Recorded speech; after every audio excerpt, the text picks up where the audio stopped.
राजा शिखीध्वज का समाधिस्थ होना।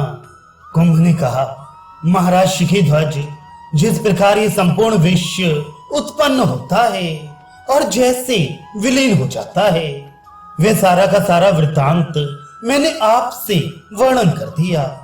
इसे सुनकर, समझकर तथा मनन करके स्पष्ट रूप से प्रत्यक्ष प्राप्त परम पद में आप स्वेच्छानुसार स्थित रहिए। संकल्प परंपरा से तथा किसी भी वस्तु की अभिलाषा से रहित आपको सदा आत्मदृष्टि में ही स्थित रहना चाहिए, क्योंकि यही दृष्टि परम पावन है। श्री वशिष्ठ जी कहते हैं, रघुनंदन, कुंभ के यूं कहने पर राजा शिखीध्वज हाथ में फूल लेकर कुंभ को प्रणाम करने के लिए प्रतिवचन बोलना चाहते थे कि तब तक कुंभ अंतर्धान हो गए। इस प्रकार कुंभ के अंतर्हित हो जाने पर राजा को बड़ा आश्चर्य हुआ। वे उसी विस्मय उत्पादक घटना का विचार करते हुए चित्रलिखित से अवाक रह गए। फिर वे यूं सोचने लगे, अहो, ब्रह्मा की लीला बड़ी विचित्र है। जो कुंभ के व्याज से मुझे सदा अभ्युदय स्वरूप ब्रह्म का ज्ञान प्राप्त हुआ, अहो, उन देव कुमार ने मुझको अत्यंत ही सुंदर एवं युक्ति युक्त उपदेश दिया, जिसके प्रभाव से चिरकाल से मोह निंद्रा में व्याकुल पड़ा हुआ मैं प्रबुद्ध हो गया हूँ। अहो, कहां तो मैं कर्मजाल रूपी दलदल में जो ये करना चाहिए और ये नहीं, इस प्रकार के मिथ्या विभ्रम का चक्र रूप है विशेष रूप से फंसा हुआ था।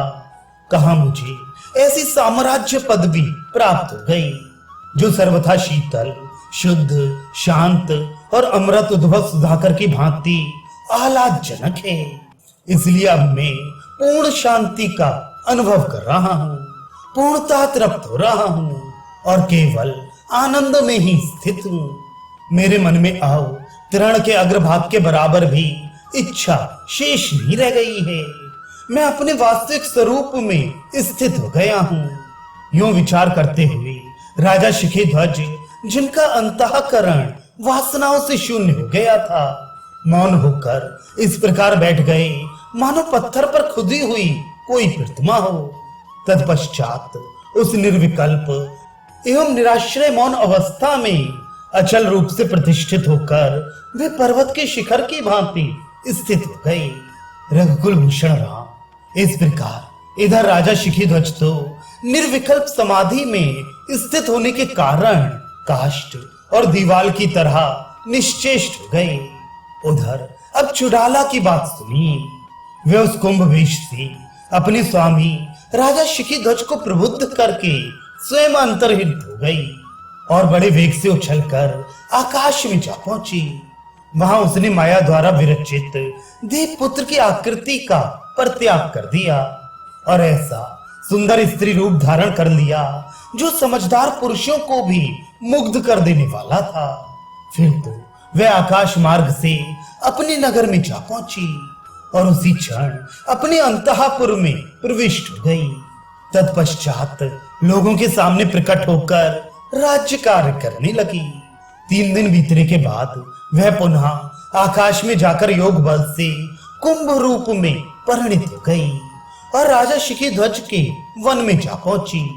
वहां उस वन स्थली पर उतरकर चुड़ाला ने देखा कि राजा शिखीध्वज उसी स्थान पर निर्विकल्प समाधि में स्थित होकर ऐसे निश्चल हो गए हैं जैसे चित्रलिखित वृक्ष। उन्हें देखकर वह बारंबार इस प्रकार कहने लगी, अहो, बड़े सौभाग्य की बात है कि यहाँ इन राजा को अपने आत्मा में विश्राम प्राप्त हो गया, जिससे ये सम, शांत एवं स्वस्थ होकर स्थित हैं। इसलिए मैं इन्हें इस समाधि से अवश्य जगाऊंगी, क्योंकि अभी इनका देह त्याग करना उचित नहीं है। यूं सोच विचार कर चुड़ाला अपने स्वामी के आगे बारंबार ऐसा भीषण सिंहनाद करने लगी जो वनचरों को भी भयभीत करने वाला था।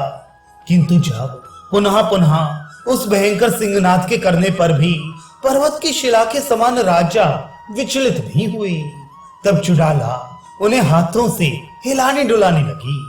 परंतु जब झकझोरने पर भी राजा नहीं जागे, तब कुंभ रूपिणी चुड़ाला सोचने लगी, आओ ये साधु भगवान तो अपने स्वरूप में परिणित हो गई हैं, अब मैं इन्हें किस युक्ति से जगाऊं। ऐसा विचार कर सुंदरी चुड़ाला ने पति की ओर देखा और फिर उनके शरीर का स्पर्श किया।